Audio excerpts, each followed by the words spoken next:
The ShotScope Pro LX Plus is a laser rangefinder that comes with a GPS unit as well as club tags so you can get club tracking data, all for £330 or $350. Now on paper, that sounds like a great deal. There are some quirks and frustrations, which of course I'm going to run through in this video today. And make sure you stick around because later in this video, one lucky viewer is going to get the chance to win a brand new Pro LX Plus package all for themselves. I want to start with a Pro LX rangefinder, which retails on its own for £230, mainly because when I reviewed ShotScope's previous laser rangefinder, the Pro L1, I wasn't particularly impressed. So it's great to see that the team have done a good job in making significant improvements to the Pro LX. The first thing which stands out is the fact that it's got quite a unique design. So you can see here that you've got this large cutout on the bottom, which actually makes it quite nice and comfortable and really stable to use out on the golf course. Most importantly, ShotScope have improved the optics. So you've got a very clear display now that actually gives you the yardages to the nearest whole yard. You no longer get decimal points, which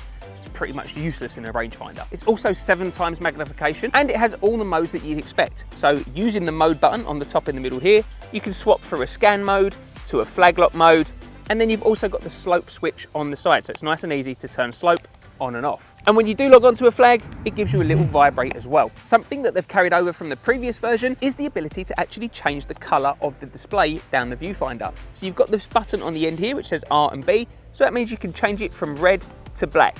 Now the whole point of that is if it's low light conditions, then the red version is a little bit easier to see, whereas when it's nice and bright, the black version's easier. In terms of the accuracy, I've not had any problems with this. In fact, I've used it against the Bushnell Tour V5 Shift, and I was getting pretty much the same yardages, and this was picking up the flag lock just as fast. That being said, there are a couple of negatives with the rangefinder. First of all, the overall kind of feel of it still feels a little bit plasticky. You have got this bigger kind of rubber element right alongside where you rest your thumb, so that's good positioning, but overall not inspired by the feel of the unit. And also the actual button layout isn't great either. So okay, the power button and the mode button is on the middle, but then you've got a third button for the R and B on the top of your finger there. This feels a little bit odd. You're gonna have to remember what finger does what. And lastly, it is just a little bit larger as well compared to other rangefinders in this price range. It does come with a hard shell protective case like most rangefinders these days, but again, that's a little bit larger too. So if you're used to keeping your rangefinder in your pocket, I don't know if anyone actually does that, but if you do, this one, it fits, but it's pretty big. The rangefinder has a removable back plate, which you just pop off like this, and then that's got a magnet on the back, and then you can pop on the H4 GPS unit there as well. As you can see, that is a really strong magnet, so you're not gonna have to worry about that falling off. And you can use the rangefinder with the GPS, not a problem at all, doesn't interfere. However, I don't think many people are gonna use the rangefinder in this configuration, and I'll explain why in a minute. So now let's take a closer look at the H4 GPS unit, which is effectively a bulked up ShotScope V3 watch. It has exactly the same functionality, it has the same 4-button layout, and by the looks of things, I think it even has the exact same screen. It also has 36,000 preloaded courses on it, and although it is considerably bulkier compared to the watch, it does give you an additional 5 hours of battery life, taking the H4 up to at least 15 hours, so it says on ShotScope's website. Now, I've not had any problem getting in 2 rounds out of this, but I probably wouldn't want to push it any further than that. If you've seen my review of the V3 watch, then you'll know that although I love the ability to get fantastic data from the ShotScope units, which you can use to improve your game, it has some significant issues in my opinion, and frustratingly, all of those issues have been carried over to the H4. Now you can use the H4 in pure GPS mode, which gives you all the features that you'd expect with a GPS unit, or you can use the GPS mode combined with tracking your shots, which means that you connect these little club sensors into the top of your clubs, and then you can get a wealth of data on every single shot that you hit. Now as a GPS unit, you get all the features that you'd expect. So you get the distance to the front, middle and back of the green that show up automatically, and you get the yardages front and back to various hazards on the hole, such as water and bunkers. Now because of the basic display, although it is very clear and easy to read, you don't get anything like a hole layout. One thing that's annoying is that in GPS mode, it doesn't actually let you track your scores. And what's even more annoying is that although it does let you track your score when you're in the stat tracking mode, you can't actually see what your score is mid-round. I find that really annoying. Oh, one other thing, it doesn't do Stableford, it only does stroke play. Now, although the H4 sits very nicely on the back of the rangefinder, I don't think many people are gonna really use it that way because it makes using the club sensors, well, a bit of a pain in the backside. Language. Before every shot, you have to hold the top of your club against the H4 and you get a little vibrate, and then on the screen, it confirms the club that you've selected. As I said, you've got to do that before every single shot.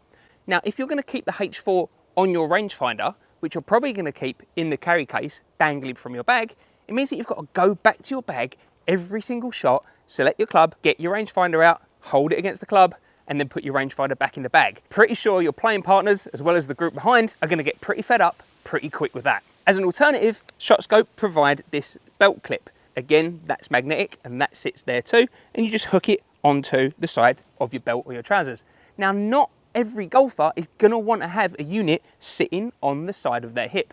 To be honest, I've got used to it. It doesn't necessarily get in the way, although I have always had in the back of my mind that I'm accidentally going to knock out the unit, or the actual whole belt clip itself is going to come off. Now, it would be nice if there was a Find My H4 setting on the ShotScope app in case you do drop it and it transmits its last known location, but as far as I'm aware, that doesn't exist yet. So you're going to have to retrace your steps if you do drop it and just hope that you manage to find it. You do also get a carabiner, which you can clip to the belt clip so you can house the H4 on your bag, but you've still got the same problem. You're going to have to keep walking backwards and forwards to your bag and registering each club before every single shot. If you are going to use the belt clip with the H4, here's a quick little tip for you.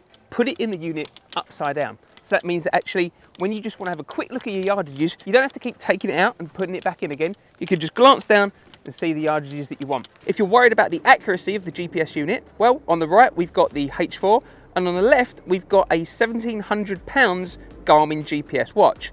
And you can see here, well, they're only a yard out really. So I think this is plenty accurate enough. The unit itself is simple enough to use out on the course.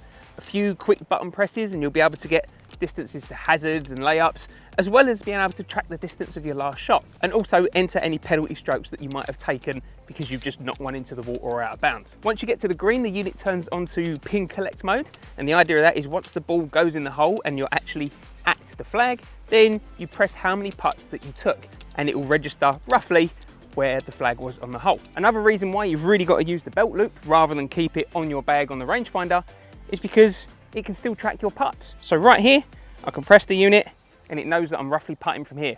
If I had the unit on my rangefinder, well, I've got to keep bringing my rangefinder with me every time that I want to putt. This doesn't make sense. Doesn't stop you hitting bad putts though. And again, I could register it here.